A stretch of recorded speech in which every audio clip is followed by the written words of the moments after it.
On the shot clock, Carino number 13. Carino puts it up, short by Carino. Put back, wala pa rin. We have only 6, 5, 4, 3 seconds.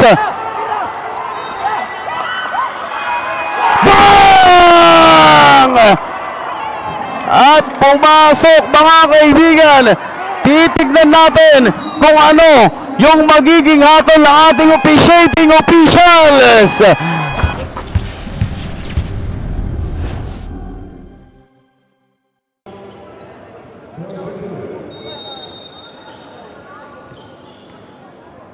Labanan ng San Pablo City laban sa team ng Puerto Princesa City. Let's play 3x3. There's si number 1 sending for number 13 Abanto. Bibigay sa number 27 para sa grupo ng San Pablo. We have only naubusan na po ng shot clock itong grupo ng San Pablo City laban sa team ng Puerto Princesa. What a good defense mga kaibigan para sa pagbubukas ng ating 10 minutong lalaruin ng ating 3x3 na magkabilang koponan ng Puerto Princesa laban sa team ng San Pablo City. Error pass nitong Batang Maranan. Outside jumper for team of San Pablo. No good for jersey number 1. 9 minutes and 30 seconds. 8 seconds on the shot clock. With 6 seconds on the shot clock. Wala pa rin. Kuha ng big boy. Number 19 para sa grupo ng Puerto Princesa. 5 seconds on the shot clock. Floater. Good for 1 by Delphine.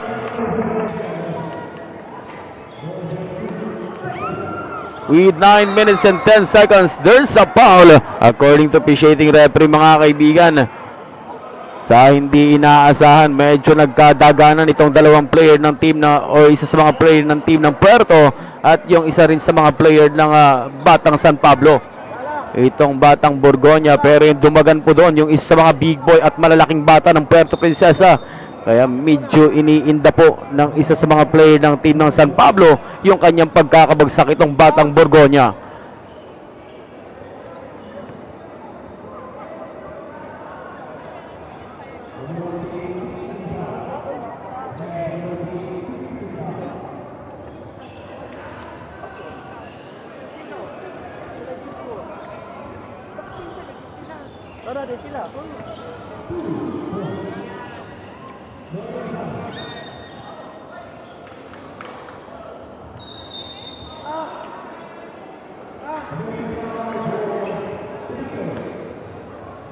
And foul for team of white shirt, Puerto Princesa City.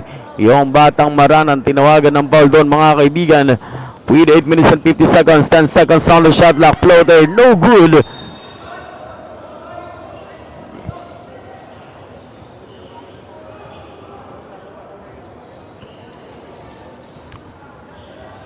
One zero running score. Kuha nitong Batang Carino number 13, the big boy. Not good for big boy. Ilagan number 27. Pinalipad yung depensa. Balik kay Ilagan sa may bomba. Not good for Ilagan. 8 minutes and 30 seconds. 10 seconds on the shot clock. Outside jumper. Not good. Hindi bumasket at the right side ng ating Rainbow Country.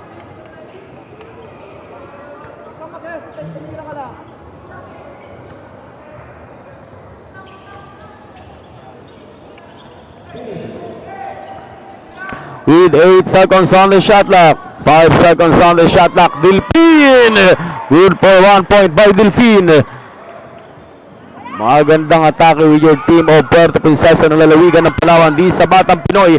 3x3 2024 na ginaganap po sa lungsod ng Puerto Princesa. Delphine floater. Pero tinawagan ng traveling violation against Delphine. Call for traveling violation against Delphine.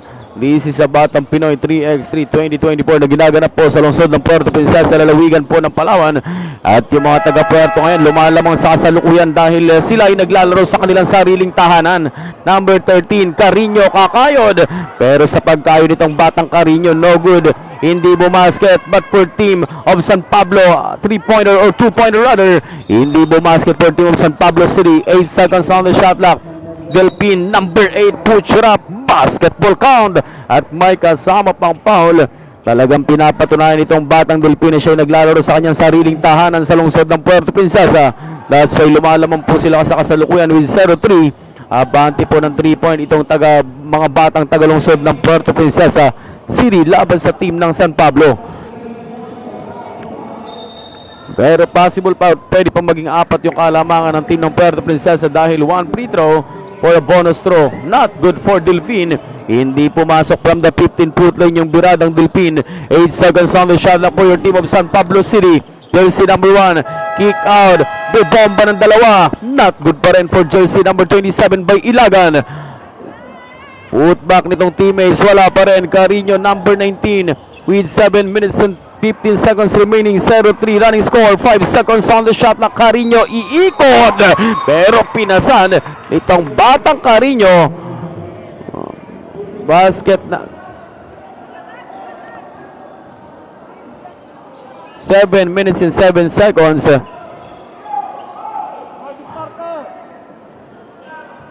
Pero titignan natin kung ano yung magiging hatol ng ating officiating official.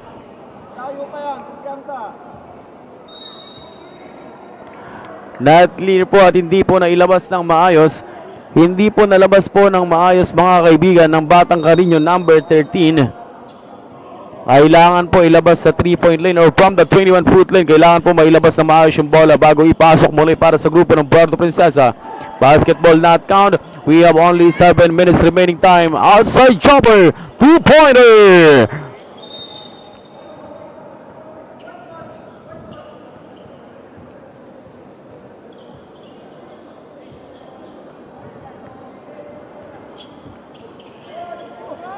Nice pass, patungo sa batang Delfin. Ilagan number 27. Pang! Good for 2 points by Ilagan. Lamang na po ang team ng San Pablo City sa ating ball game. Talagang binapasok na o pinapasok, inaakit bahay ng mga taga San Pablo yung sariling tahanan ng Puerto Princesa. Ilagan again. Good for 2 points by Ilagan.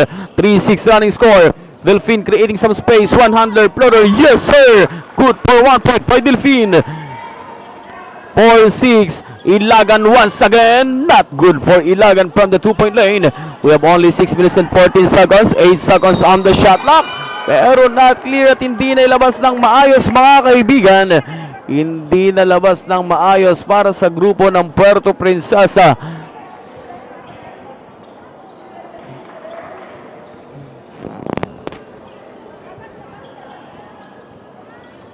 Four, 6, 8 seconds on the shot na for team of San Pablo City. We have only 6 minutes. Gandang step back. Number 1, Borgoña. Good for 2 points. Grabe naman yung mga footwork nitong mga taga San Pablo City sa kasalukuyan mga kaibigan. Pero yung salaksak nitong batang Maranan, merong humabol na isang player na taga San Pablo City. And foul against for team of San Pablo. 5 minutes and 50 seconds remaining. 4-8 with 4-point lead. Lumalamang na po yung grupo ng San Pablo City laban sa team ng Puerto Princesa. Itong taga Puerto Princesa o naglalaro sa kanilang tahanan sa sariling bahay. Inaakyat bahay ngayon ng mga taga San Pablo sa kasalukuyan dahil lumalamang po ng 4-point. Baba sa 3-point yung nilalamang ng grupo with 5 minutes and 50 seconds. 7 seconds on the shot clock. Outside jumper, no good for team of San Pablo. With 5 minutes and 40 seconds remaining time. 5 seconds on the shot clock. Off the glass. Good for 1 point.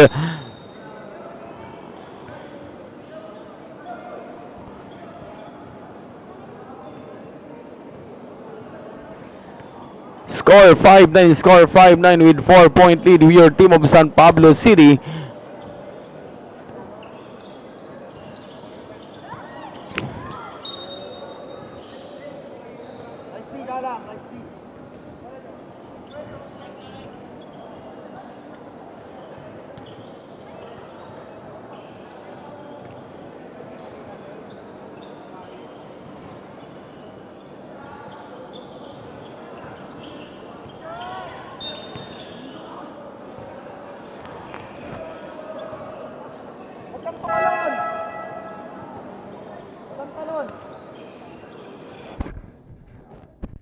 And 2 shot para sa grupo ng team ng Puerto Princesa.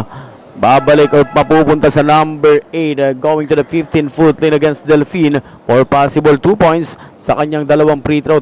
Or isa possible 1 point sa kanyang 1 free throw mga kaibigan. Free throw by Delfin. Good for 1 point by Delfin. 6-9 from the top of the K-wall. Not good para sa grupo ng San Pablo. Kuha nitong batang Delfin na jersey number 8. Using the screen ng kanyang teammates. Delfin on the attack. Masusunod ng isa sa mga player ng team ng San Pablo.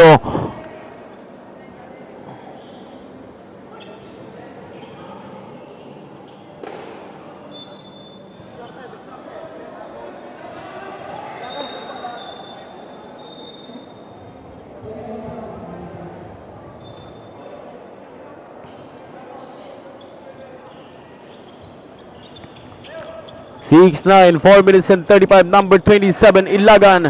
Bigay kay Borgoña, number 1. Hinaras itong batang Maranan from Puerto Princesa. 1 seconds on the shot clock. Yung shot clock paubos na. Pero napituhan pa ng technical. Yung napituhan ng technical for flopping. Technical for flopping against with jersey number 1.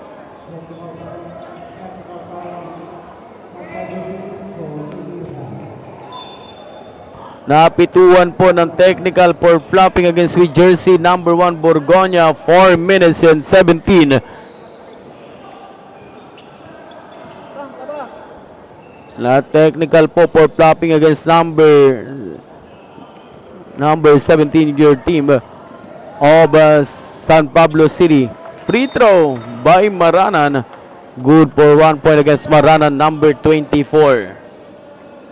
Score po natin 7-9 with 2-point lead. Basketball position po dahil na technical foul from the top of the K-wall against Delfin. 2-pointer, no good by Delfin.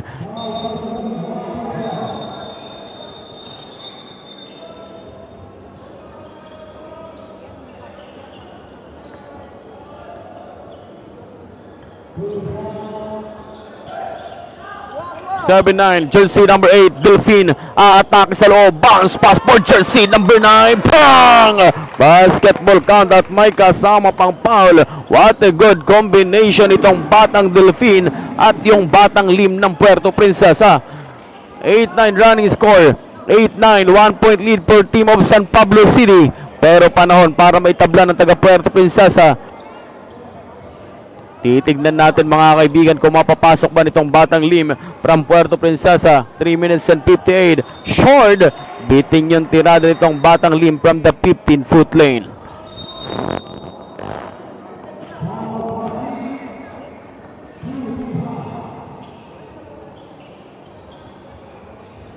And call for timeout mga kaibigan. 3 minutes and 58 seconds. 8-9 running score with 1 point lead.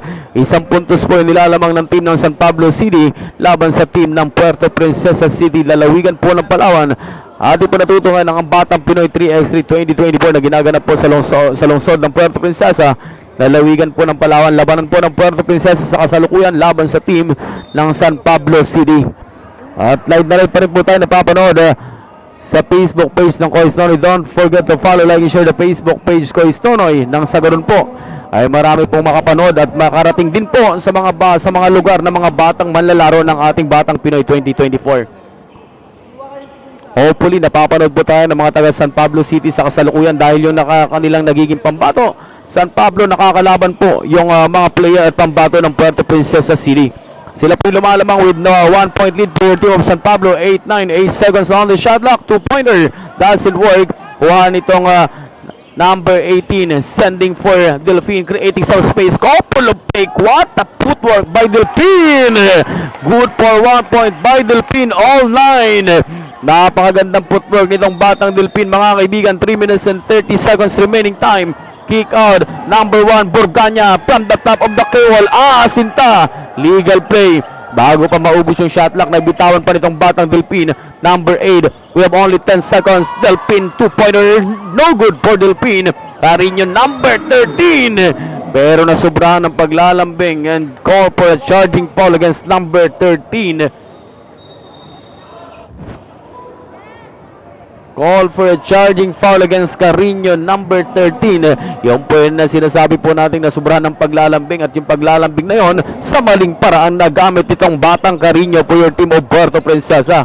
All 9 point, tabla na po tayo sa ating talaan. Number 27, Ilagan. Not good for Ilagan, but for the putback for team of San Pablo. Good for 1 point. Lamang naman po ang team ng San Pablo City sa ating ball game. Number 8, Delfin.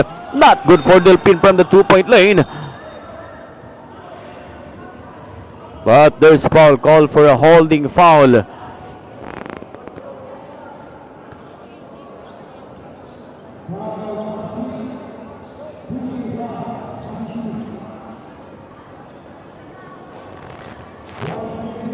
(9-10) Carino, stolen by jersey number 1 Borgoña. Babato ng dalawa, hindi pumasok. Ikutan ng bola po yung team of Puerto Princesa. Delfin number 8. Number 8 Delfin, wala pa rin from the 2-point lane. Battle for rebound, kuha ng team o mga batang pambato ng taga San Pablo. Number 27 Ilagan, pang! Good for 2 points by Ilagan. 9-12, good for 1 point. 10-12, 2 minutes and 20 seconds. Susubok na rin, but short against number 13. Next game po natin, Palawan na po yata yung next game po dito. Abang-abang po tayo yung pambato po ng lalawigan ng Palawan. Dahil magkaiba po yung nagiging pambato ng Puerto Princesa City at yung pambato po ng lalawigan ng Palawan. Score po natin 10-12 with a 2-point lead for your team of San Pablo laban sa team ng Puerto Princesa. Talagang yung mga taga Puerto Princesa dito, mga kaibigan, pinagsasarahan nitong mga bisita dahil yung taga Puerto Princesa ay naglalaro sa kanilang tahanan. Pinagsasarahan nitong mga bisitang taga San Pablo City. But samantalang, leading tira from the 15-foot line against Maranan, number 24. Good for 1 point by Maranan. 11-12. Last sinapal free throw against Maranan, number 24. Not good for Maranan. 1 point lead for team of San Pablo. Borgoña number 1. Tiradang pilit, hindi kumapit o hindi na milipit para sa grupo ng San Pablo.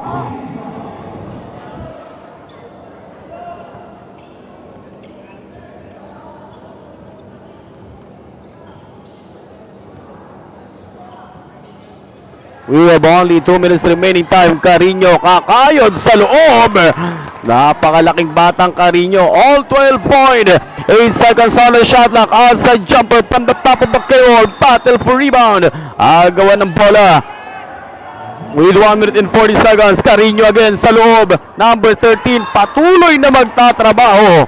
Pero wala mang sinahod. Meron namang bonus. Nakakuha ng bonus na foul laban sa team ng San Pablo.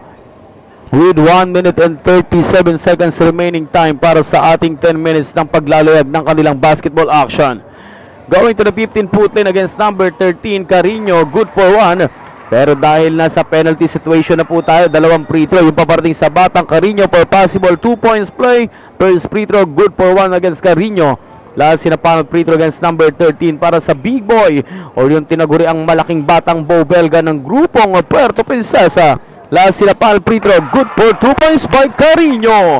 Lamang na po ng 2 puntos with your team of Puerto Princesa City with 1 minute and 30 seconds remaining time. Number 1 para itabla yung laro. No good for team of San Pablo. Agawan ng bola. Borgoña once again. Not good for Borgoña. 1 minute and 20. Number 8 Delfin. 8 seconds on the shot na Carino. Harassing by Ilagan pero pinapagpag nitong batang Carino. Foul against with jersey number 27 by Ilagan with your team of San Pablo.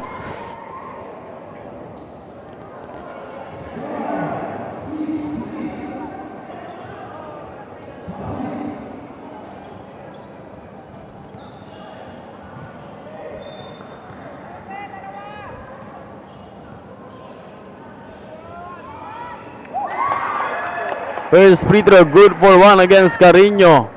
12-15 with a 3-point lead per team of Puerto Princesa City.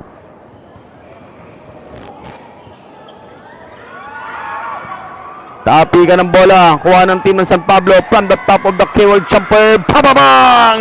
Borgoña! 12 or 14-15, 1-point lead.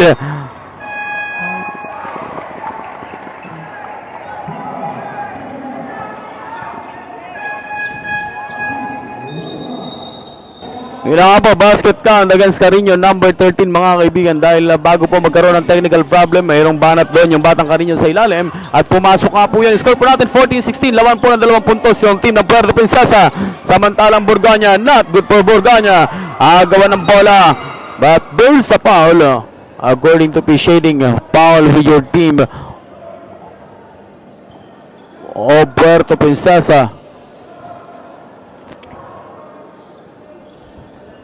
16-14, last 44 seconds. Mahaba-haba pa to. Pwede pang maitabla ng team ng San Pablo. Number 1, outside jumper, short. Reverse shot. Pero na-overshot mga kaibigan yung isa mga player ng team ng San Pablo. Itong batang Ilagan. Carino, number 13, against Ilagan, puposte at iikot sa loob. Good for 1 point by Carino. Last 23 seconds, outside jumper, bang! 16-17, 1 point lead. 8 seconds on the shot clock. Carino, number 13. Carino puts it up, short by Carino. Put back, wala pa rin. We have only 6, 5, 4, 3 seconds. Bang! At pumasok mga kaibigan. Titignan natin kung ano yung magiging hatol ng ating officiating officials. Pumasok po yung last shot ng team ng San Pablo. Titignan natin kung ano yung magiging hatol ng ating officiating official. Basket count against San Pablo mga kaibigan. Score 17-18. Wagi pa po yung team ng San Pablo City. Tinalo yung team ng Puerto Princesa. What a shot. Score po natin kanina 16-17. Last 3 seconds na lang po at naipasok pa ng team ng San Pablo. What a game. What a shot for your team of San Pablo.